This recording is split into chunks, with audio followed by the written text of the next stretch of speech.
Mon seul abri, c'est toi. Toujours mon cœur te chantera, car tu me délivres. Et chaque fois que j'ai peur, je m'appuie sur toi. Mon seul, mon seul abri, c'est toi, Jésus. Toujours mon cœur te chantera, car tu me délivres. Et chaque fois que j'ai peur, je m'appuie sur toi. Je m'appuie sur toi. Et dans ma faiblesse,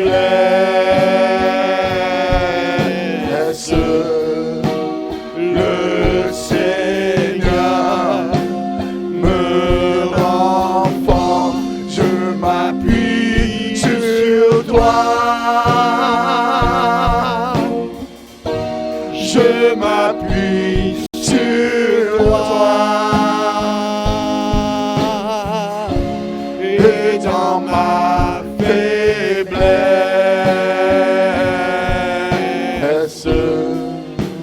le Seigneur me rend fort. Mon seul abri, c'est toi. Toujours mon cœur te chantera, car tu me délivres. Et chaque fois que j'ai peur, je m'appuie sur toi. Je m'appuie sur toi. Et dans ma faiblesse,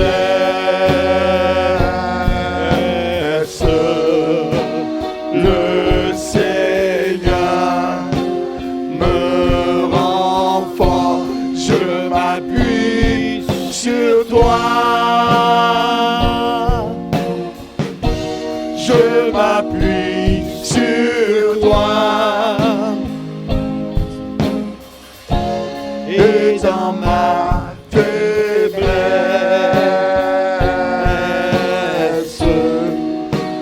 ton amour me rend fort. Je m'appuie sur toi.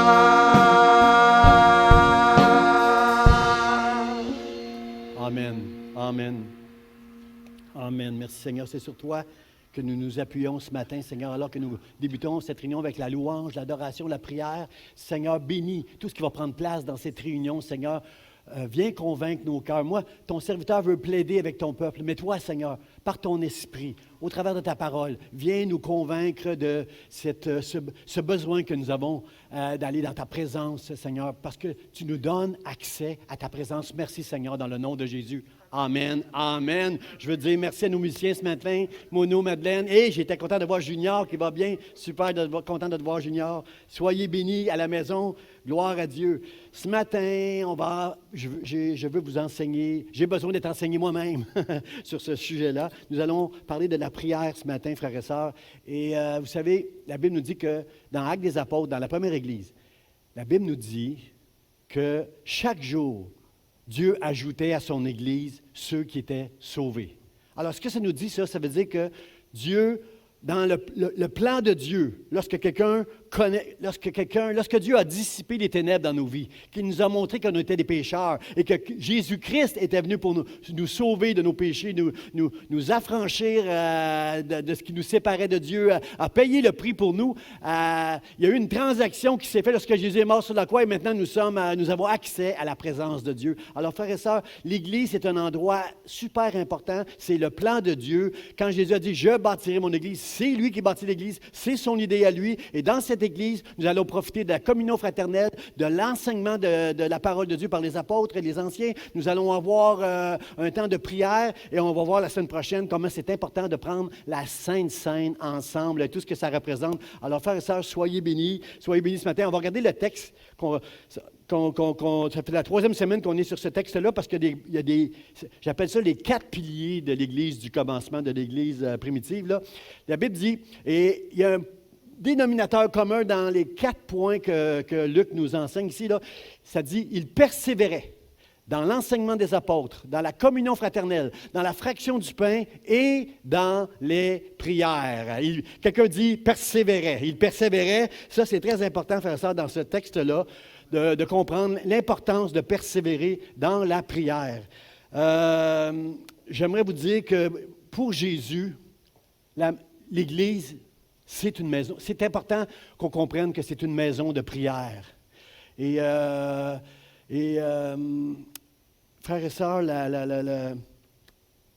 quand on connaît cette histoire, si on a lu les évangiles quelquefois, là, on connaît cette histoire où à un moment donné, Jésus, alors qu'il venait à une fête à Jérusalem, est entré dans le temple et a fait le ménage dans le temple. Il a fait ce qu'on appelle une sainte colère. La Bible dit, tu peux te mettre en colère, mais ne pêche pas lorsque tu fais une colère. Et ce que Jésus a fait n'est absolument pas un péché. Jésus avait une sainte colère au point, lorsqu'il est entré dans le temple et qu'il a vu les vendeurs dans le temple et les changeurs, c'est-à-dire ceux qui... Parce que c'était la fête où plusieurs Juifs qui étaient disséminés un peu partout venaient à Jérusalem pour une fête. Et là, Jésus... Et dans le temple, et là, il y a des changeurs qui changent l'argent. Là, vous savez qu'on va à la banque là, échanger l'argent canadien pour de l'argent américain ou un autre. Là. Vous savez comment ça fonctionne. Il y avait des changeurs, il y avait des vendeurs, et Jésus s'est mis dans une colère. La Bible nous dit qu'il a chassé les vendeurs et qu'il a renversé les tables des changeurs.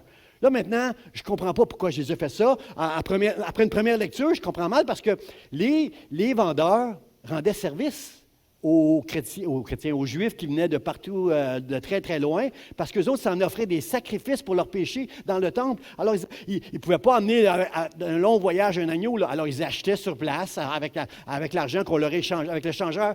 Le changeur échangeait son argent qui venait de Grèce, peut-être, là. Il échangeait l'argent pour l'argent à Jérusalem, et là, achetait un agneau et pouvait aller l'offrir en sacrifice. Alors moi, je comprends mal pourquoi Jésus s'est choqué contre les changeurs puis les vendeurs, mais on a la réponse. La Bible nous dit, je crois que c'est ce texte-là, je l'ai lu dans Luc 19, l'affaire, c'est qu'il a chassé les vendeurs, il a renversé les tables des changeurs, et il a ajouté un mot. Il a dit, « Ma maison sera appelée une maison de prière, mais vous en avez fait une caverne de voleurs. » Oh! Oh! Ça veut dire, frères et sœurs, que Jésus les a chassés parce que ces gens-là ne rendaient pas service aux gens. Ils étaient là pour faire un profit dans leur poche. Frères et sœurs, dans nos églises aujourd'hui, il n'y a pas un peu de ça. Il n'y a pas des gens qui sont là pour leurs propres intérêts, pour leur propre poche ou pour leur propre gloire. Est-ce qu'on est à l'Église pour donner la gloire à Dieu, comme on vient de le faire ce matin au travers de nos chants, ou on est à l'Église pour tirer profit pour nous personnellement? Alors, moi je dis, la maison de Dieu, l'Église, l'Église à vie d'espoir va être appelée une maison de prière. Et la semaine prochaine, je vais prêcher sur l'importance de la Sainte Seine, parce que c'est Jésus qui a institué ce moment-là dans l'Église, c'est important. Mais dans les 2 autres semaines, je vais prêcher sur la louange et l'adoration. Parce que dans la maison de Dieu, nos prières doivent s'élever, notre louange et notre adoration doivent s'élever. À chaque fois qu'on se rencontre ensemble, c'est la chose à faire, frères et sœurs. C'est la chose que nous allons faire de tout notre cœur au ciel. Pour l'éternité, on va avoir des temps de louange extraordinaires dans la présence de Dieu. Mais aujourd'hui, par la foi, par reconnaissance à Dieu, parce qu'il nous nous a sauvés, nous voulons faire de sa maison une maison de prière, une maison où nos prières vont monter vers le ciel comme de l'encens avec notre louange et notre adoration dans le nom de Jésus. Si vous êtes d'accord, dites amen à la maison. La prière, frère, ça, c'est super important, la prière. C'est super important parce que la prière, elle va nous changer. OK, vous autres, je n'ai pas entendu amen dans la maison, là. Vous autres, la prière ne vous change pas. Moi, la prière me change. La prière m'a changé au travers des 36 ans, là, dans 2 semaines là, que je marche avec Dieu. Là. La prière nous change, frères et sœurs. Les premiers temps qu'on vient dans la prière, là, on demande toutes sortes d'affaires. Seigneur, donne-moi un conjoint. Seigneur, donne-moi une maison. Seigneur, donne-moi une voiture. Donne-moi ci, donne-moi ça. Puis là, avec le temps, la prière nous change. Seigneur, ne me donne pas ce conjoint-là si ce n'est pas ta volonté. Ne permets pas que j'achète une maison en ces temps difficiles. Je sais que tu es capable d'ouvrir les écluses des cieux pour me bénir financièrement pour que j'achète une maison, mais ne me permets pas d'acheter cette maison-là si ce n'est pas ta volonté. Seigneur, je ne veux pas un ministère ou un travail pour ma gloire. Je veux te servir, Seigneur, pour toi, pour ta gloire seule. Alors, Seigneur, la prière doit nous amener à faire comme Jésus à Gethsémani. Dieu, j'aimerais ça, mais c'est ta volonté. C'est ta volonté que ta volonté soit faite. C'est ça que Dieu désire et c'est là que Dieu va nous amener dans la prière. Et c'est pour ça qu'on va refaire ce chant-là à la fin de la réunion, frères et sœurs, parce que Dieu veut que nous apprenions au travers de la prière à nous appuyer sur lui et sur lui seulement, sur sa parole, avec la conviction du Saint-Esprit à l'intérieur de nous. Et c'est avec reconnaissance qu'on veut prier. Comprenez, frères et sœurs, que la prière, ce n'est pas un devoir. Moi, j'ai appris quand j'étais jeune, il faut que tu pries, il faut que tu donnes, il faut que tu chantes, il faut que tu fasses ceci. Moi, je faisais tout ce qu'on me disait de faire, mais c'était comme des checks. Check. OK, aujourd'hui, j'ai prié. Check. OK, aujourd'hui, j'ai mis check. Ah, j'étais à l'église dimanche. Check. Pensez-vous que Dieu est intéressé par nos checks? Dieu est intéressé par notre cœur, frères et sœurs. C'est notre cœur que Dieu veut. Donne-moi ton cœur. C'est écrit dans la parole de Dieu. Donne-moi ton cœur. Dieu, c'est notre cœur qu'il veut. Et au travers de la prière, il va avoir notre cœur. Et on va dire comme l'apôtre Paul, lorsque Paul s'est converti, tout de suite, il a compris ça. Seigneur, que veux-tu que je fasse? Il est aveugle encore, là. Que veux-tu que je fasse, Seigneur? Parce que maintenant, j'ai compris que je suis un pécheur. Et Jésus est venu pour me sauver pour l'éternité, Seigneur. Tu es mon Dieu, tu es mon bien, et je veux te servir maintenant. Frères et sœurs, on doit comprendre 3 choses dans ce texte-là. Encore une fois, je vais mettre l'emphase sur il persévérait. Il persévérait dans les prières. Je veux qu'on comprenne ce matin que nous allons connaître, si nous voulons avoir une vie de prière. J'ai écrit dans le mot du pasteur que tout le monde, même les chrétiens, comme les gens dans le monde, on veut tous réussir notre vie. On veut tous avoir, on veut réussir. On veut avoir un conjoint, on veut avoir un bon travail. On veut tous réussir dans la vie. Frères et sœurs, aux yeux des hommes, tu peux réussir ta vie. Mais si tu ne réussis pas ta vie de prière, tu ne réussiras pas ta vie. Ça prend une vie de prière. Ça prend une vie où Dieu te parle. Ça prend une vie où tu entends Dieu, comme le pasteur Charlie a prêché il y a quelques semaines. Tu dois entendre Dieu, dire Amen et permettre à la parole de Dieu, par la grâce et la puissance du Saint-Esprit de te changer pour vouloir faire ce que Dieu veut que tu fasses dans le nom de Jésus. Il va y avoir une opposition. Et la première opposition, je vais vous dire, c'est toi. C'est toi-même la première opposition. Ce que la Bible appelle la chair. Nous sommes faits de chair et de sang. Avant que Dieu vienne dans nos vies, notre chair était un ennemi de Dieu. Parce qu'on était des pécheurs, parce qu'on cache nos péchés. L'Évangile dévoile nos péchés, alors on ne veut pas. Notre chair, elle n'aime pas ça, prier. Notre chair refuse d'aller prier parce que notre chair risque d'être dénoncée.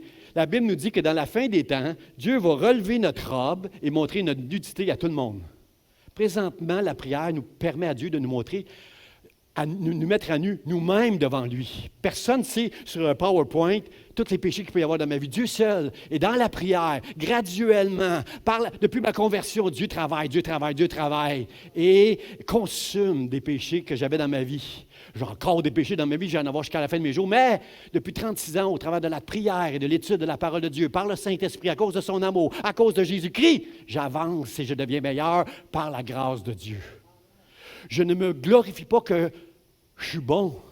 Je glorifie Dieu qu'il me rend bon au travers de la prière. C'est ça que c'est à Dieu que je veux donner la gloire ce matin. Alors notre chair, elle n'aime pas ça parce que notre chair, elle est orgueilleuse. Notre chair est orgueilleuse. Notre chair, elle a... moi, là, je l'ai. Notre chair est orgueilleuse. Et Jacques nous dit, pourquoi c'est un obstacle, notre orgueil? C'est parce que Jacques dit, Dieu résiste aux orgueilleux.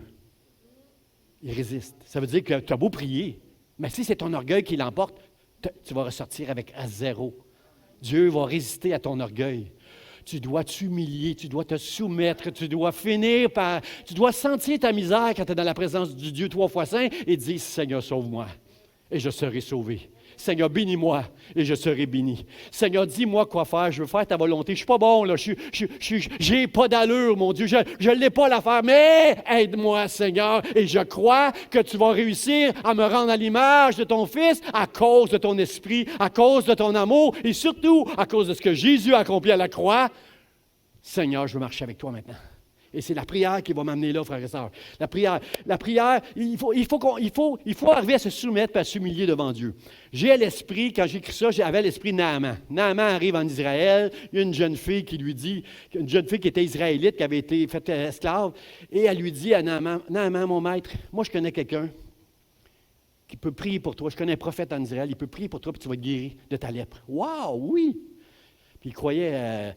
il y avait l'onction sur la jeune fille, lorsqu'elle lui a expliqué ça. Dieu voulait guérir Naaman. Dieu voulait que Naaman aille en Israël. Alors, il a cru ça. Il s'est rendu en Israël. Il a rencontré le roi, puis il dit, présente-moi ce prophète-là là, qui guérit. Là, le roi est devenu tout en envers parce qu'il dit, hey, si le prophète ne guérit pas Naaman, il va venir avec son armée. Là, puis, wow, non. Alors, mon point, c'est que Naaman, il s'est rendu jusqu'en Israël.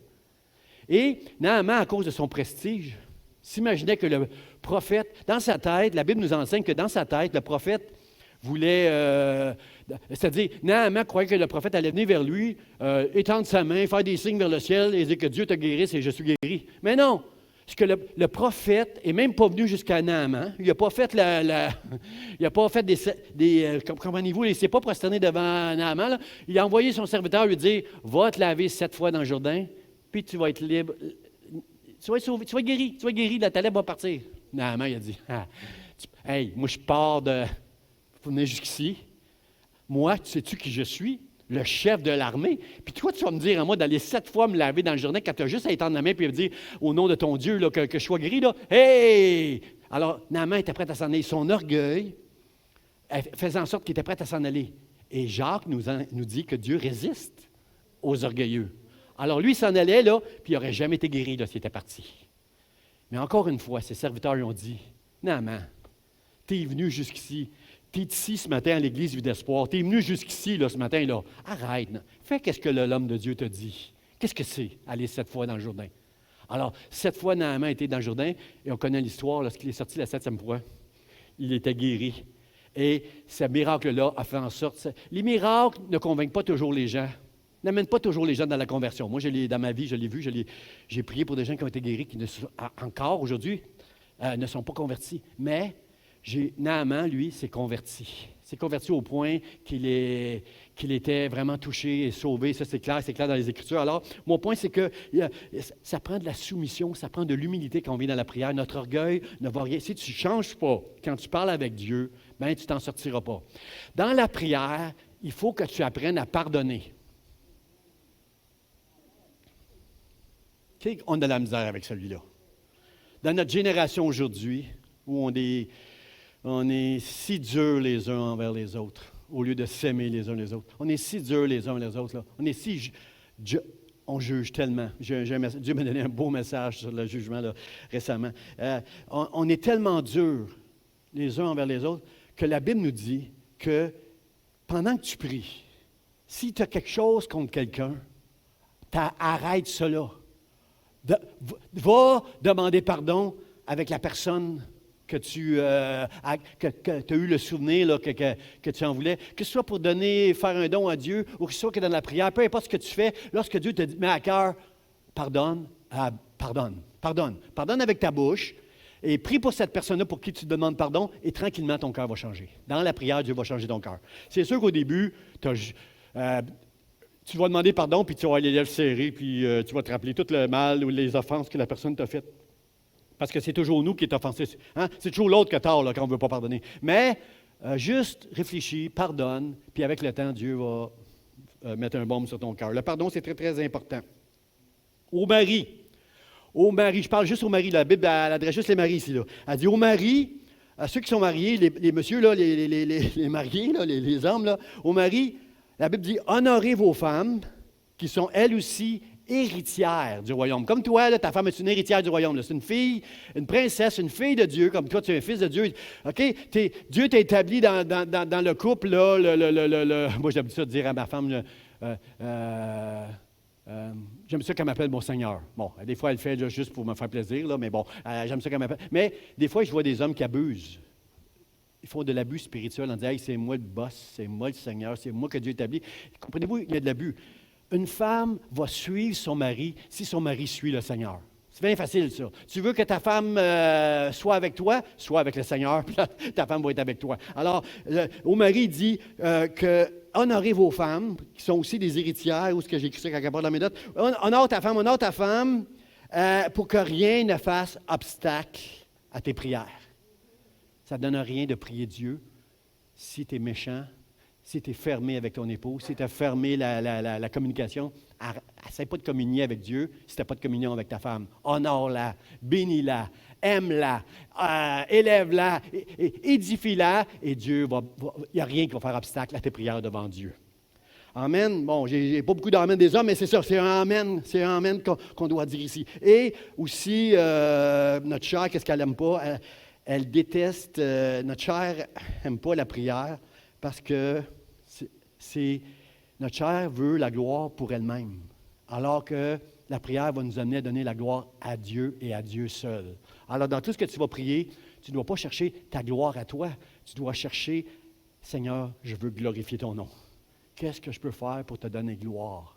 Quand je conduis les louanges, ce n'est pas moi que je veux glorifier, c'est Dieu que je veux glorifier. Je veux amener le peuple dans la présence de Dieu. Quand je prêche, je ne veux pas que les gens disent « Tu prêches bien, pasteur Jean », je veux que la gloire soit donnée à Dieu. On peut dire à nos musiciens qui sont bons, on peut dire au pasteur, au prédicateur qui est bon, mais frères et sœurs, c'est à Dieu et à Dieu seul qu'appartient la gloire. Comprenez-vous la différence là? On ne peut pas désirer avoir tous les feux sur nous, mais c'est sur Dieu qu'on veut amener la gloire. Le rôle d'une Église, c'est de proclamer l'Évangile, frères et sœurs, et c'est au travers de la prière qu'on va découvrir notre mandat, notre mission, proclamer l'Évangile pour que les gens puissent connaître Dieu comme nous le connaissons dans le nom de Jésus. Troisième chose une autre chose que le diable déteste, frère, ça, non, je n'ai pas parlé du diable encore, hein. Je veux parler du diable là. Le diable déteste la prière parce qu'il en connaît la puissance. Matthieu 21 va nous dire ceci. Tout, quelqu'un dit tout. Au Québec, on dit tout. Tout ce que vous demanderez en mon nom, croyez et vous le recevrez. Oh boy! Le diable ne veut pas que tu entendes ça ce matin. Hein? Jacques dit, vous demandez peu, vous recevez peu parce que vous demandez peu. Les deux ont un lien ensemble. Le contraire, ça serait, vous recevez beaucoup parce que vous demandez beaucoup. Frères et sœurs, le diable ne veut pas que tu entendes ça ce matin. Tout, il n'a pas dit la majorité des choses, tout ce que vous demanderez en mon nom, croyez dans l'esprit. Là. Tu ne l'as pas encore, là, mais crois-le dans l'esprit. Là. L'esprit, mais non, je veux faire attention avec ça. Là. Je ne veux pas qu'on tombe dans la pensée positive. Je le crois, ça va m'arriver. Non. C'est le Saint-Esprit qui va te convaincre que ta prière, elle est selon la volonté de Dieu et que tu dois persévérer. Et là, tu vas être béni. Pas de la pensée positive. Je le confesse, je le crois. Ça, c'est de la pensée positive. Ça. Dans le monde, ça existe, ça. Mais lorsque l'Esprit de Dieu, moi, j'ai des prières qui sont encore sur mon cœur 35 ans plus tard. Hier soir, je pleurais, je disais merci Seigneur, parce que je suis tombé sur un verset dans mon bureau, on faisait un peu de ménage, je suis tombé sur un verset dans mon bureau qui est là depuis, il y a 35 ans, ce petit bout de carton-là dans mon tiroir. Une promesse que Dieu m'a faite. Il y a des promesses que vous avez entendues toute votre vie qui sont, tu les as oubliées, là, c'est parti. Mais une promesse qui vient de Dieu, là. Quand elle rentre dans ton cœur, elle ne bouge pas. Un peu comme Abraham, même si je meurs, cette promesse-là va s'accomplir. C'est sûr, je veux qu'elle s'accomplisse de mon vivant, mais même si je mourrais là, c'est une promesse qui vient de Dieu. Je sais qu'elle va s'accomplir. Alors, je la chéris dans mon cœur, je pleure et je dis merci Seigneur. Alors, le diable, lui, il déteste ça, lui, la prière, parce qu'il sait tellement bien que toutes les portes que ça peut ouvrir, le ciel s'ouvre, frères et sœurs, lorsqu'on prie. La Bible nous dit que quand Jésus a été baptisé dans l'eau par Jean-Baptiste, et pendant qu'il était en train de prier, le ciel s'est ouvert. Ça, c'est une belle image de ce qui prend place dans la prière. Vous allez me dire, mais là, on parle de Jésus. Oui, mais Jésus, c'est le premier. Nous sommes ceux qui suivent Jésus et le ciel s'ouvre pour nos prières à nous aussi parce qu'on est des enfants de Dieu. Si vous le croyez, dites Amen. On est des enfants de Dieu, nous aussi. Alors, le diable, lui, il n'aime pas ça, il n'aime pas ça, il n'aime pas ça. C'est sûr qu'il n'aime pas ça. Aussi.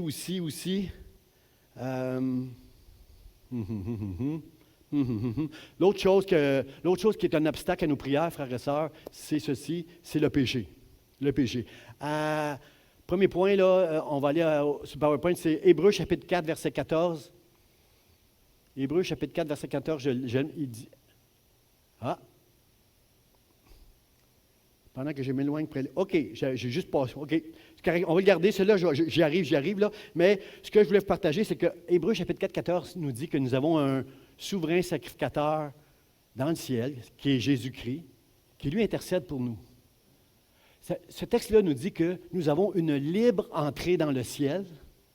Nous avons une libre entrée maintenant. Nous avons accès dans le ciel maintenant au travers de Jésus-Christ à cause de son sacrifice, à cause du sang qui a été versé à la croix.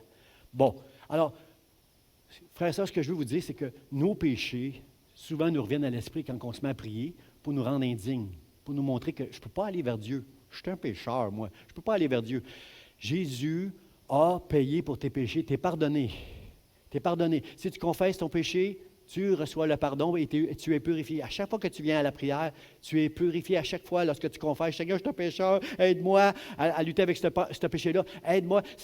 Jésus est dans le ciel pour te rappeler que maintenant, nous avons une libre entrée dans le sanctuaire. Frère et sœur, je veux qu'on comprenne ce matin que c'est un privilège de pouvoir prier parce que Dieu nous a donné accès à sa présence. Dieu nous donne, c'est merveilleux. J'ai accès à Dieu au travers de la prière à cause de Jésus-Christ. Pas parce que je suis bon, parce que Jésus l'a fait pour moi. Il est là, il prie avec moi. Il est entre Dieu et moi et mon péché pour mon pardon, pour que je sache que maintenant je suis son enfant. Malgré mes fautes, mes manquements en ce moment, sur lesquels je travaille, Dieu est avec moi. Alors, 2 Chroniques, chapitre 7, 14, ça nous dit, « Si mon peuple s'humilie, prie, se détourne de ses péchés, me cherche, je vais l'exaucer, je vais le pardonner et je vais guérir son pays. » Frères et sœurs, est-ce que vous comprenez que la puissance qu'il y a dans la prière? Pourquoi le diable n'aime pas ça? Frères et sœurs, sachez ceci, la prière va chasser le péché de vos vies, mais le péché, lui, est capable de chasser la prière de ta vie. Il faut que tu comprennes ça. Il faut que tu comprennes ça parce que la sanctification, c'est quelque chose qui est graduel. À chaque fois que je vais dans la prière, si j'arrête d'être orgueilleux, si j'arrête de me... Parce que dans l'Église, on rentre avec beaucoup d'orgueil. On a l'air très spirituel quand on vient à l'Église. On lève les mains, on chante, on a l'air spirituel.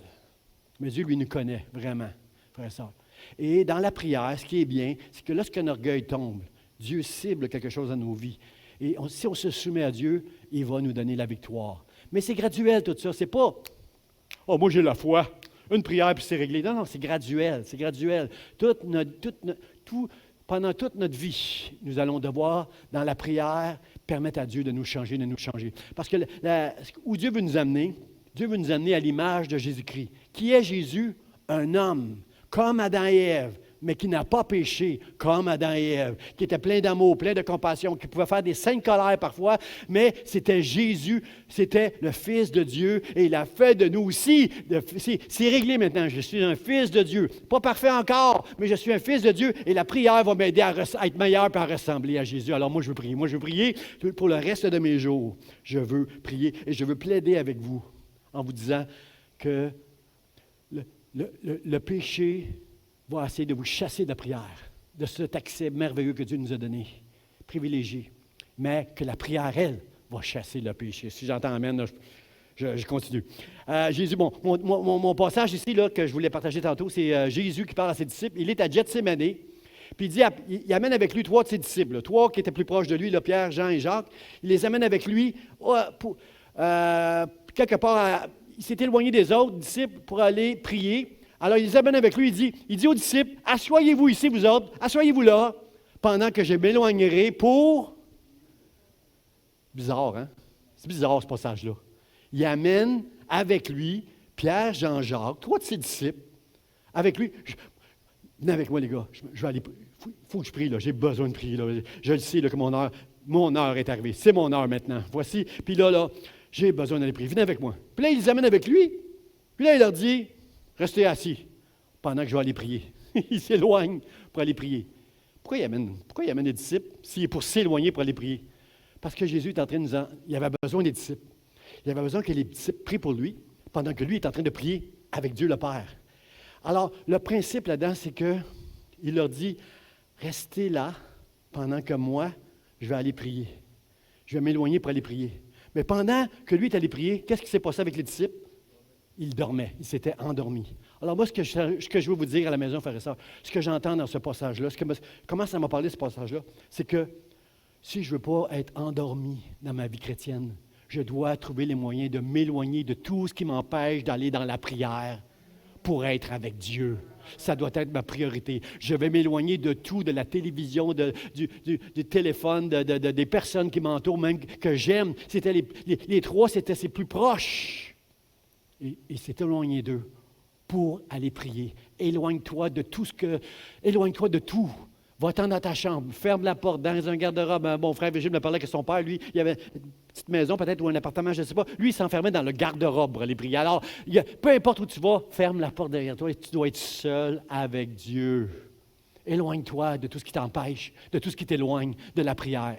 Éloigne-toi de ces choses dans le nom de Jésus. Amen. Frère, ça, mon deuxième point, c'est que j'aimerais qu'on comprenne ce matin qu'il y a différentes prières. Il persévérait dans les prières. Là, je ne veux pas insister sur le mot « les » parce que dans le grec, on aurait pu interpréter mieux que ça en disant « la prière ». Il persévérait dans la prière. Ça aurait pu être traduit comme ça. Mais mon point, c'est qu'il y a différentes prières quand on prie. Il y a des prières super puissantes, frères et sœurs. Il faut qu'on comprenne qu'il y a différentes sortes de prières. Ça, c'est bien, bien important.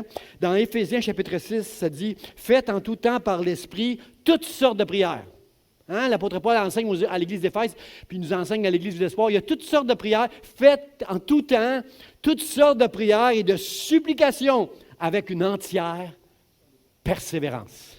Encore une fois, il nous dit la même chose que Luc. Persévérez dans la prière. Faites toutes sortes de prières et persévérez entièrement là-dedans. Soyez entiers dans vos prières. Persévérez. Il y a une des prières que l'Église est appelée de faire. Nous sommes appelés, nous, l'Église, à proclamer l'Évangile pour rendre les gens libres, connaître Jésus-Christ, être sauvés pour l'éternité. Nous devons intercéder, frères et sœurs, ici à l'Église d'Espoir, dans nos réunions et hors de nos réunions, on doit prier pour les âmes. Vous devez prier pour que lorsque le pupitre, que tout ce qui va être prêché au pupitre, quelque part, puisse amener les gens à se tourner vers Dieu et à être sauvés pour l'éternité. C'est ça l'enjeu de ce pupitre, frères et sœurs. Que ce soit le pasteur ou un ancien qui prie, un invité, on doit prier pour que Dieu relâche son onction et touche ceux qui sont à lui. Dieu va sauver. Chaque jour dans ce monde, il y a des gens qui sont sauvés et que Dieu va ajouter à une église quelque part. Mais frères et sœurs, on veut jouer notre rôle ici à l'Église d'Espoir. Nous voulons prêcher l'Évangile et voir des gens venir à Jésus-Christ. Billy Graham, j'aimais beaucoup Billy Graham lorsque j'étais jeune. C'était un homme de prière, c'était un évangéliste. Et Billy Graham disait, avec raison, je le crois de tout mon cœur, il disait, je ne connais personne qui est venu à l'Évangile, qui a répondu à ce qui a été prêché, là, qui est venu à l'Évangile. Je ne connais personne qui a répondu pour qui on n'avait pas prié préalablement. Je crois ça de tout mon cœur, moi. Virgile me parlait cette semaine dans mon bureau qu'il était venu faire le ménage, puis il me disait, Pasteur Jean, quand j'étais jeune, mon père priait pour moi. Il priait pour moi. Et moi, je n'étais pas chrétien. Et il priait pour moi, puis il disait, un jour, tu vas connaître Jésus-Christ. Un jour, tu vas être sauvé. Un jour, tu vas changer. Il priait pour lui. Et les prières de son père l'ont affecté. 30 ans plus tard, Virgile est encore dans l'Église en train de marcher avec Dieu. Alors, les prières ont marché. L'intercession, c'est quelque chose qui est important, frères et sœurs. Quand Abraham a su que le dessein de Dieu était de juger Sodome et Gomorrhe, hein? Sodome et Gomorrhe, c'est pour nous un petit, comment je pourrais dire, un preview. Ça nous enseigne qu'un jour, il va y avoir un jugement sur cette terre. Un jour, il va y avoir une fin, le jugement de Dieu va venir. Et Sodome et Gomorrhe ont été jugés par Dieu. Et Abraham avait compassion pour tous les justes qui étaient dans cette ville-là, qui allaient subir le feu de Dieu qui allait venir du ciel. Puis Abraham vient avec un cœur humble. Il vient avec vraiment une grande humilité en disant, Seigneur, j'ai entendu dire que tu m'as révélé que tu vas juger Sodome et Gomorrhe, mais Seigneur, s'il y a juste S'il y a 50 justes, 50 personnes qui croient en toi dans cette ville-là, est-ce que tu vas quand même amener le feu du ciel? Et nous savons l'histoire que Dieu a parlé à Lot, sa femme et ses filles pour sortir de la ville. Dieu ne juge pas. Oui, Dieu va corriger ses enfants, il va les reprendre. Mais comprenez-vous que nous ne sommes pas sur le jugement de la colère de Dieu, nous, ses enfants. Et Dieu va nous sortir de sa colère. Mais l'affaire, c'est que Abraham, rempli de compassion, dit à Dieu, Seigneur, s'il y a 50 justes. Et Dieu lui répond, il entend dans la prière que Dieu lui dit, non, s'il y a 50 justes, je ne vais pas envoyer le feu, je ne vais pas juger, je ne vais pas brûler la ville là, pour 50 justes. OK. Puis là, dans son humilité, il dit, Seigneur, je m'excuse de venir encore devant toi, là. Pardonne-moi, je suis pécheur, là. Pardonne-moi. Mais Seigneur, s'il y a juste 45 justes, est-ce que tu vas quand même détruire la ville? Puis là, Dieu lui dit, ben non, Abraham, s'il y a 45 justes, je ne vais pas faire ça. OK. Et là, Abraham continue comme ça jusqu'à 10. Il va arriver à la fin, il part de 50, puis ça rentre tranquillement jusqu'à Seigneur, s'il y a juste 10 justes. Il plaide avec Dieu. Frères et sœurs, est-ce que vous pensez qu'Abraham a plus de compassion que Dieu? Poser la question, c'est répondre non. Dieu a beaucoup plus de compassion que Dieu. Mais ce texte-là nous rappelle que malgré tout l'amour et la compassion de Dieu, un jour, le monde va être jugé. Et frères et sœurs, c'est notre rôle, nous, en tant qu'Église, comme Abraham, d'intercéder avec Dieu pour les justes, afin qu'eux soient sauvés pour l'éternité.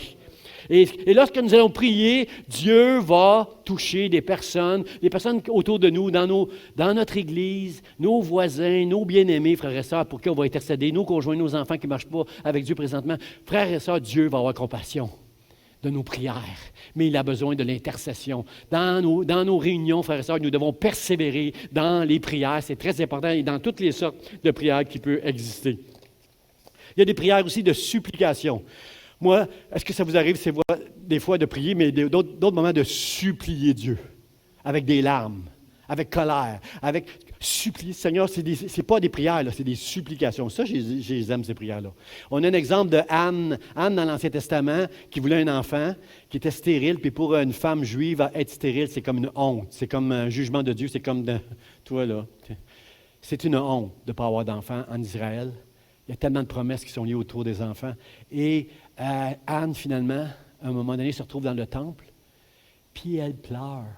Elle supplie Dieu. Il n'y a pas une parole qui sort de sa bouche. Elle est toute tremblante. Tu vois, on voit le sacrificateur, le prêtre, voyait ses lèvres muer, mais il n'y a rien qui sortait de sa bouche. Il disait, elle est saoule, elle s'est saoulée. Là, puis, hey, tu viens dans le temple, puis tu es saoul. Là. Puis là, Anne lui dit, non, monsieur le prêtre, non, je ne suis pas en train, je ne suis pas saoul. J'ai de la peine, je souffre et j'intercède avec Dieu parce que je veux un enfant.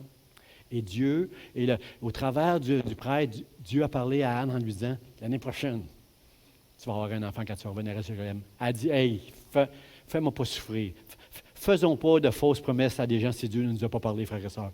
Mais Dieu avait parlé à Élie. Dieu avait parlé au prêtre et elle a été enceinte. Mais frères et sœurs, ce que j'aime dans cette histoire-là, c'est qu'elle voulait tellement avoir cet enfant-là qu'avant même de l'avoir, elle était prête à le consacrer à Dieu. Mais Dieu, lui, c'est ça d'avance. Frère et sœur, si elle avait eu cet enfant-là, si Samuel était venu naturellement, là, 1 an ou 2 avant, elle n'aurait jamais pensé consacrer à Dieu. Comprends-tu que dans la prière, Dieu nous change et nous prépare à faire sa volonté à lui. Il n'y a pas eu un prophète. La Bible nous dit, parlant de Samuel, qu'il n'y a pas une seule de ses paroles qui est tombée par terre. Nous, les chrétiens, on aime ça proclamer toutes sortes de grandes choses. Ce n'est pas toutes les choses qui vont s'accomplir, mais Samuel, tout ce qu'il disait de sa bouche, s'est accompli. Alors, frères et sœurs, Israël avait besoin d'un homme comme Samuel, et c'est au travers de Anne. Et Dieu a changé son cœur au travers de la prière et de ses supplications. Je me souviens, ma fille Julie, il y a plusieurs années, lorsqu'elle avait accouché, comment elle était proche de la mort. Je me souviens, mon épouse qui m'appelle, tout en larmes. Jean, il faut que tu pries, Julie, elle va réagir, ça va pas bien, elle est aux portes de la mort, et même j'ai vu la mort qui rôdait autour d'elle, il faut que tu pries. Et à un moment donné, je me souviens, ma femme avait dit aux infirmières, elle avait dit aux infirmières, comment, il y avait 2-3 médecins avec des internes autour de Julie, et là, les médecins, Julie disait à l'infirmière, mais pourquoi vous n'ouvrez pas les lumières, ils sont en train de travailler sur Julie, et les lumières sont éteintes. Et là, l'infirmière a dit à ma femme, madame, les lumières, il il fait clair, les lumières sont ouvertes. Là. Elle voyait spirituellement la mort, les ténèbres qui s'approchaient autour de Julie. Et moi, à la maison, je plaidais avec des... Pensez-vous que je priais? J'ai fait une prière 2 fois. Seigneur, je sais que tu vas garder ma fille. Mais non, je criais, je pleurais, je suppliais Dieu. Et Dieu m'a accordé sa grâce, frère et sœur. Il a sauvé mon épouse. Je me souviens de mon gendre qui a dit, là, c'est fini, là. Les médecins, là, vous l'amenez quelque part, puis vous lui... Il faut que l'enfant sorte, là... avec l'aide, là. Alors, merci Seigneur, parce que au travers de tout ça, j'ai vu la gloire de Dieu, mais il y a des supplications qui sont importantes dans nos prières. C'est plus que des prières, là. Tu suffoques, là. Jean-Baptiste a dit, moi, je vous baptise d'eau, mais il vient, celui qui vient après moi, il vient, là, lui, il va vous baptiser de feu. Frère, ça, quand on prie, il y a quelque chose de brûlant, d'ardent qui va venir à l'intérieur de nous, qui va faire de nos prières des prières ardentes. Le feu de Dieu va venir sur nous. La Bible nous dit que Dieu est aussi un feu dévorant. Daniel a eu une vision du trône de Dieu. Il a vu l'Ancien des jours avec des vêtements blancs qui est venu s'asseoir sur un trône. Son trône était comme des flammes de feu. Et il dit, il y avait un fleuve de feu qui coulait et qui sortait devant lui. Dieu est un feu, frères et sœurs. C'est un feu. Et il va mettre un feu à l'intérieur de nous qui va tout changer nos prières et qui va nous amener à briser notre orgueil et désirer de tout notre cœur donner gloire à Dieu. Dans Ésaïe, un de mes passages favoris, moi, dans la Bible, dans l'Ancien Testament, dans Ésaïe, c'est lorsqu'Ésaïe a eu une vision de Dieu dans le ciel, il dit « Malheur à moi! » Il a vu Dieu, là. Il est dans la présence de Dieu, là, au ciel. Là. « Malheur à moi, je suis perdu, car je suis un homme dont les lèvres sont impures, et j'habite au milieu d'un peuple dont les lèvres sont impures. » Dans la présence de Dieu, nous comprenons qu'avec nos lèvres, on ne peut pas dire des niaiseries comme on fait tous les jours dans ce monde, du matin au soir, quand on n'est pas dans la prière. On ne peut pas dire des niaiseries, on ne peut pas dire n'importe quoi. Il dit, c'est un prophète. Il parlait de la part de Dieu au peuple. Il était droit, Ésaïe, aux yeux de tout le monde. Mais il réalise sa misère, il sent sa misère. Il réalise que, Seigneur, j'ai les lèvres impures et j'habite au milieu d'un lèvre impur. Il y a plein de légèreté qui sort de ma bouche et de ce peuple. Comment j'ai vu le roi, j'ai vu Dieu, comment je vais pouvoir vivre malheur à moi, je suis fini. Qu'est-ce qui est arrivé, frères et sœurs? La Bible nous dit que Dieu a envoyé un ange qui a pris avec une pincette, une pierre sur l'autel. Sur l'autel. Frères et sœurs, dans le ciel, lorsque Dieu a donné à Moïse le plan du temple avec des autels de parfum, des autels de sacrifice, c'est la même chose au ciel. Il y a au ciel, frères et sœurs, un autel et où du feu. Il y a du feu, il y a des pierres en feu. Et l'ange est venu prendre avec une pincette pour ne pas se brûler lui-même une pierre ardente et il est venu la poser. Ça a l'air violent, là. Il est venu la poser sur les lèvres d'Ésaïe. Puis il a dit, maintenant, tu es pardonné, c'est expié, ta bouche est pure, tu es pur. Mon frère, ma sœur, tu veux le feu de Dieu dans ta vie. Tu veux être consumé, tu veux être brûlé. Tu veux, dans ta prière, que le baptême d'eau, c'est bien, c'est le commencement, ça. Jean-Baptiste dit, moi, je vous baptise d'eau. Ça veut dire quoi? Ça veut dire que quand tu traverses les eaux du baptême, tu déclares devant le monde entier que tu t'es repenti de tes péchés. Ça commence là, le salut. Ça commence là, la conversion. Je suis pécheur, maintenant je veux marcher avec Dieu, je le confesse. Ça, c'est le baptême d'eau. Mais le baptême de feu, frères et sœurs, c'est l'Esprit de Dieu qui vient sur toi et tu peux maintenant avoir une communion avec Dieu. C'est ça qui est merveilleux, frères et sœurs. Et ce feu-là va consumer en toi le péché. Parce que le péché veut t'éloigner de la prière, mais la prière va éloigner le péché de ta vie dans le nom de Jésus. Seigneur, souvent, moi, quand je prie, je reformule ce que je dis. C'est sûr que Dieu me comprend quand je fais des erreurs dans ma prière. C'est sûr que Dieu me comprend, mais je reformule. Seigneur, non, c'est pas comme ça que j'aurais dû le dire. C'est pas bien ce que j'ai dit. Seigneur, pardon. Puis là, j'aurais fait ma prière. Vous allez me dire, Pasteur Jean, t'es fou. Oui, je sais, je suis fou, mais l'affaire, c'est qu'on ne peut pas être léger quand on est dans la présence de Dieu, frères et sœurs. On ne peut pas être léger. On doit prier. On doit avoir des prières qui vont droit au but, qui sont pleines de vie. Pas des récitations. Dieu ne veut pas nous apprendre à réciter des prières. Dieu veut nous apprendre à prier, frères et sœurs. Et c'est ça, c'est là que ce feu-là va nous amener, frères et sœurs. La prière va nous aider, frères et sœurs. Parce qu'il y a des obstacles devant nous. Il y a des forteresses devant nous dans nos vies. Mais l'apôtre Paul nous dit, car les armes avec lesquelles nous combattons ne sont pas charnelles, mais elles sont puissantes pour renverser des forteresses. Frères et sœurs, c'est la prière. C'est la prière qui va renverser des forteresses dans ta vie. Parce que je crois à Jésus de tout mon cœur lorsqu'il dit « Je bâtirai mon Église et les portes de l'enfer ne prévaudront point contre elle. » Amen. Mon dernier point, frère et sœurs, c'est Dieu, notre don suprême. Notre Père qui est aux cieux. Lorsque les apôtres ont vu Jésus qui priait, qui était si proche de Dieu, c'était incroyable les prières de Jésus. Alors, ils ont dit à un moment donné à Jésus, les disciples ont dit « Seigneur, enseigne-nous à prier. » Et vous savez comment Jésus les enseignait? Il les enseignait en disant « Notre Père qui est dans le ciel. » Notre Père. Deux choses là-dedans. Là. Quand j'adresse Dieu, je prie mon Père qui est dans le ciel.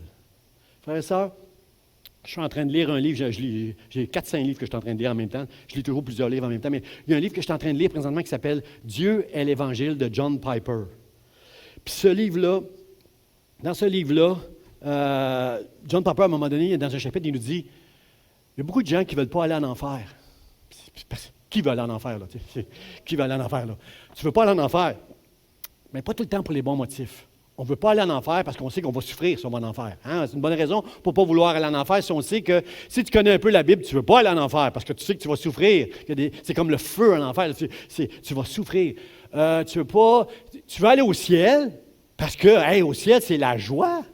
C'est l'amour. On va tous s'aimer les uns les autres. Il n'y aura plus de péché. On ne se fera plus mal les uns les autres au ciel. Ça va être la paix. Ça va être la joie. Il n'y aura plus de guerre. Il n'y aura plus de... Comprenez-vous, là, on veut tous aller au ciel pour tous les bénéfices que cela nous apporte. Mais ce que j'aime de John Piper, c'est qu'il nous amène plus loin un peu. Il nous amène à réfléchir qu'au ciel, la raison pour qu'on voudrait aller au ciel, c'est que notre don suprême au ciel, c'est Dieu. C'est Dieu, notre don suprême. C'est Dieu qui devrait faire notre plus grande joie. Et je vais vous dire pourquoi, frère ça. Il y a une doctrine dans la Bible que j'ai un peu de misère avec. Je ne la comprends pas très bien, cette doctrine-là, puis je vais la réétudier encore. J'aime pas la doctrine quand ça nous dit que nous avons été adoptés maintenant par Dieu. Je vais vous dire pourquoi. C'est facile, aujourd'hui, on entend ça des gens qui adoptent des enfants. Là. C'est facile d'adopter un enfant.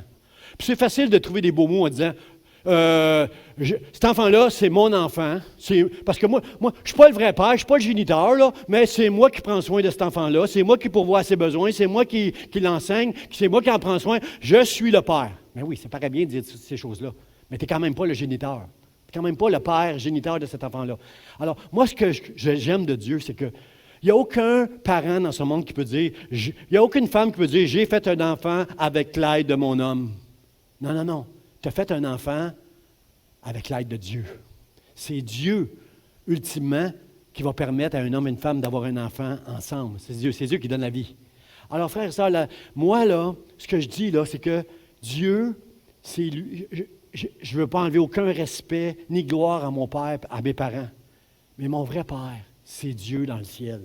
Parce que c'est lui qui m'a créé. C'est lui qui a permis que mes parents puissent m'avoir. Je ne suis pas les enfants de Carmen puis de Roland. Je suis l'enfant de Dieu, frère et sœurs. C'est lui qui m'a donné la vie et c'est lui qui a dissipé les ténèbres dans ma vie à l'âge de 26 ans. Je sais maintenant que je suis son enfant à lui. Je peux appeler Dieu par le Saint-Esprit Papa. Abba Père, je peux appeler mon Dieu, mon Père maintenant. Et lorsque Jésus nous enseigne à prier, il commence la prière en disant...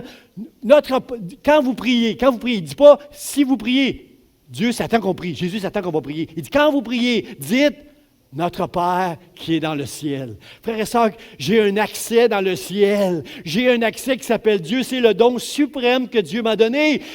J'ai hâte d'être au ciel parce que je vais être avec mon Père. Bien sûr, c'est Dieu qui va faire en sorte que dans le ciel, il va y avoir de l'amour, de la paix, de la joie et toutes ces choses-là. C'est Dieu qui est amour. C'est Dieu qui est paix et joie. C'est Dieu qui va amener toutes ces choses-là. Bien sûr que je ne veux pas aller en enfer, je ne veux pas souffrir. Bien sûr que je vais aller au ciel pour tous les bénéfices que ça va me donner. Mais le premier, le plus grand de ces bénéfices-là, Jésus l'a dit, c'est de pouvoir dire lorsque je vais être au ciel, Papa, mon Père. Et lorsque je vais prier chaque jour, je prie en disant, Papa. Je sais que je suis pécheur. Il y a des fois, le péché peut vous empêcher de venir dans un sentiment d'indignité, vous empêcher de venir à Dieu. Mais Dieu, maintenant, c'est pas parce que tu es fin, c'est pas parce que tu fais des bonnes œuvres, mais c'est parce que Jésus-Christ est mort pour toi, qu'il intercède pour toi maintenant. C'est pour ça que tu peux venir dans la présence de Dieu. Dieu qui est dans le ciel. Frères et sœurs, lorsque tu pries, tu es au ciel avec Dieu. Et c'est lorsque tu ressens cette présence merveilleuse. Quand tu commences à sentir le parfum du ciel, c'est là que tes prières changent. C'est là que ton orgueil s'abaisse. C'est là que tu commences à changer, à briser, à te soumettre à Dieu pour dire que ta volonté soit faite. Dieu, je veux ta gloire dans ma vie. Aide-moi à être ta gloire dans ma vie. Seigneur, je suis pasteur de l'Église Vie d'Espoir. Aide-moi à glorifier ton nom dans le nom de Jésus. Aide-moi. J'ai besoin de toi, Seigneur. La prière, frères et sœurs, va nous ouvrir les portes. Hein? Quand Pierre était en prison dans le Nouveau Testament, toute l'Église a prié pour Pierre et la Bible nous dit que miraculeusement, un ange est venu dans la prison de Pierre. Toutes les portes se sont ouvertes et Pierre est sorti de la prison. La prière ouvre des portes. La prière, frères et sœurs, touche les cœurs. Hein? Je me souviens de mon frère Virgile, il y a une trentaine d'années, lorsqu'il venait à l'Église ici. Il venait avec son père. Il traduisait, son père parlait que roumain et Virgile lui traduisait en français. Et au travers de ces réunions, au travers de la prière de son père, Virgile a été touché et 30 ans plus tard, il est encore ici en train de servir le Seigneur. Alors moi, je dis merci Seigneur. Je veux remercier le Seigneur qui a touché mon fils David, mon fils le plus vieux, qui marchait loin de Dieu pendant des années. Et à un moment donné, Dieu l'a touché. Et moi, je te donne le crédit, pas à moi, mais à la prière, à la gloire, à la grâce que Dieu a fait au travers de Virgile et de mon fils David. Merci Seigneur, Dieu, de nous toucher. Je veux dire, merci. La prière va nous rassurer, frères et sœurs. Esther était tremblante à l'idée d'aller intercéder pour son peuple. Bien avant Hitler, il y avait un génocide qui avait été déclaré dans la Bible. Tous les Juifs allaient être détruits. Et Esther, au travers de son intercession auprès du roi, a reçu un papier qui permettait aux Juifs de se défendre. Alors, frères, je veux dire merci au Seigneur pour la prière qui nous rassure, qui nous apaise, qui nous console, qui nous encourage. La prière qui nous change, la prière qui nous rend meilleurs, la prière qui nous rend à l'image de Jésus. Je veux dire merci Seigneur pour ça.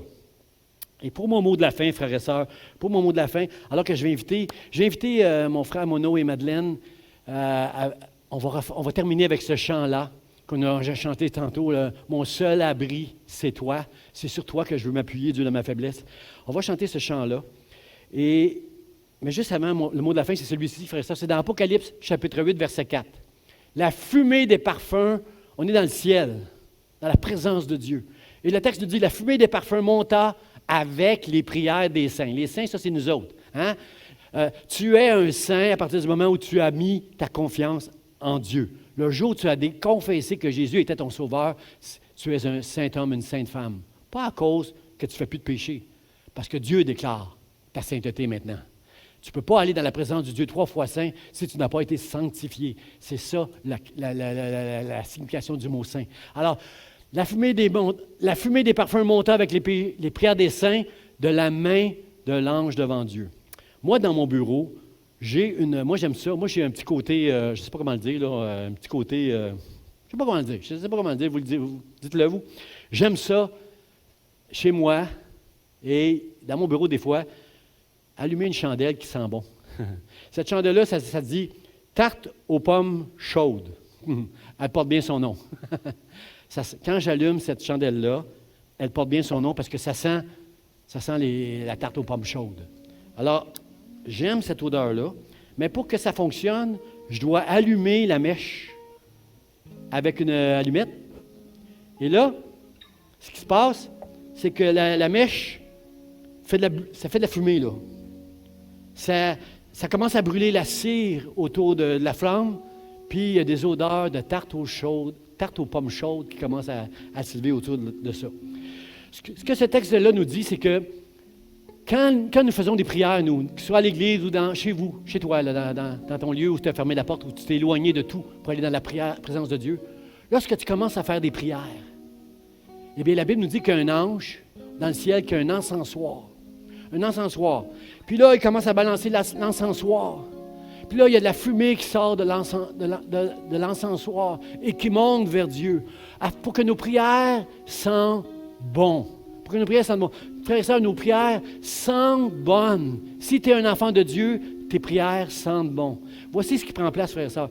On connaît dans la Bible que lorsqu'il y a de la fumée dans le temple, lorsque Dieu se manifeste au travers de la fumée, c'est sa présence qui est là.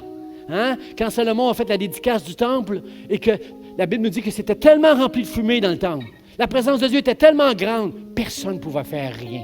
Oh, frères et sœurs, j'aimerais ça, connaître ça un jour dans l'Église où on ne peut rien faire, on ne peut pas prêcher, on ne peut pas chanter, on peut juste se prosterner devant Dieu parce que sa présence a rempli la place. Alors moi, là, quand je fais brûler ma chandelle, là, il y a une fumée qui sort, puis il y a une odeur de tarte aux pommes chaudes qui prend place dans mon bureau ou chez moi. Là. Frères et sœurs, quand on prie, c'est ça qui se passe. La présence de Dieu se manifeste. Et frères et sœurs, comme Jean-Baptiste le dit si bien, moi je vous baptise d'eau, mais lui, il vient, celui après moi, lui, il vous baptisera de feu. Ce que je te souhaite dans ta vie de prière, c'est que le feu du ciel vienne sur toi, consume graduellement le péché en toi et élève en toi un homme et une femme avec des prières qui vont monter, qui vont sentir bon devant Dieu et qui va te changer toi. Mon frère, ma soeur, si tu peux te laisser consumer par la présence de Dieu, mon frère, ma soeur, sache que Dieu va changer ta prière. La présence de Dieu va te changer. Tu vas briser l'orgueil qui est en toi. Tu vas commencer à pardonner. Tu vas commencer à changer, à devenir meilleur. Et toute la gloire va aller à Dieu. Pas à toi, mais à Dieu. Alors ce matin, je veux prier de tout mon cœur que tu te laisses consumer par le feu de Dieu. Que pour certains, tu dois prendre la décision de recommencer à prier.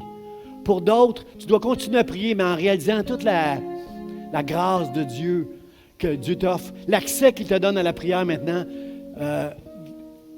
reconnais que c'est un privilège d'avoir accès à Dieu maintenant. Et c'est seulement à cause que Jésus a été consumé à la croix que je peux maintenant me présenter devant Dieu. Alors, ce matin, que le feu de Dieu vienne sur toi et réalise toute ta faiblesse ce matin devant Dieu pour t'appuyer sur lui dans le nom de Jésus. On va faire ce chant-là encore et je vais demander à Pasteur Charlie de venir conclure dans la prière. Amen. Sois béni.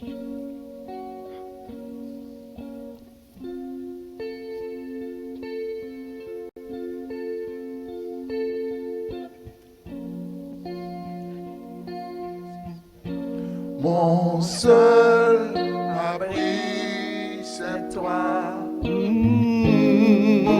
Toujours mon cœur te chantera, car tu me délivres. Et chaque fois que j'ai peur, je m'appuie sur toi. Mon seul abri, c'est toi. Toujours mon cœur te chantera, car tu me délivres. Et chaque fois que j'ai peur, je m'appuie sur toi. Je m'appuie sur toi. Et dans ma faiblesse, le Seigneur me rend fort. Je m'appuie sur toi. Je m'appuie sur toi. Et dans ma faiblesse,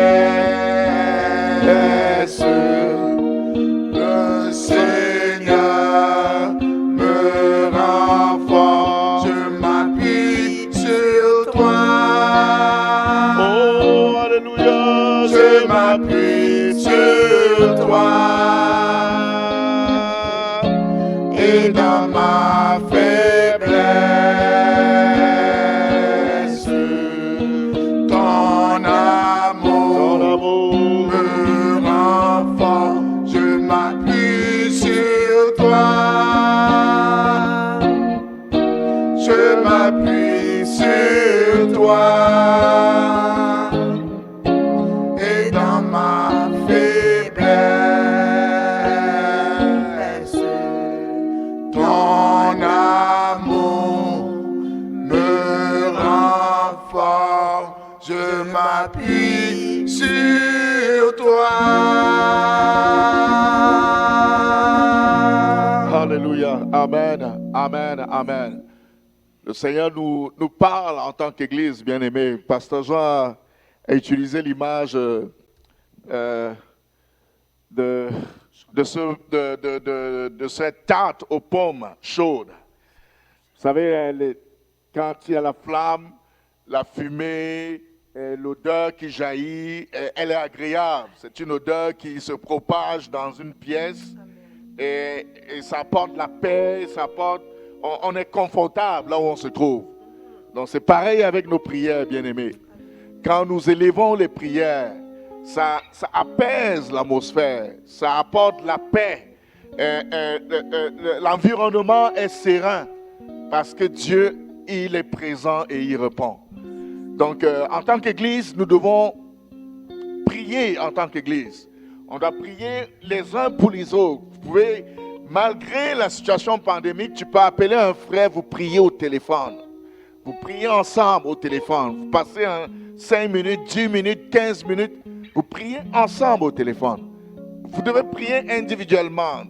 Dans votre maison, avec vos enfants, votre famille. Vous vous mettez ensemble et vous priez. Vous priez ensemble.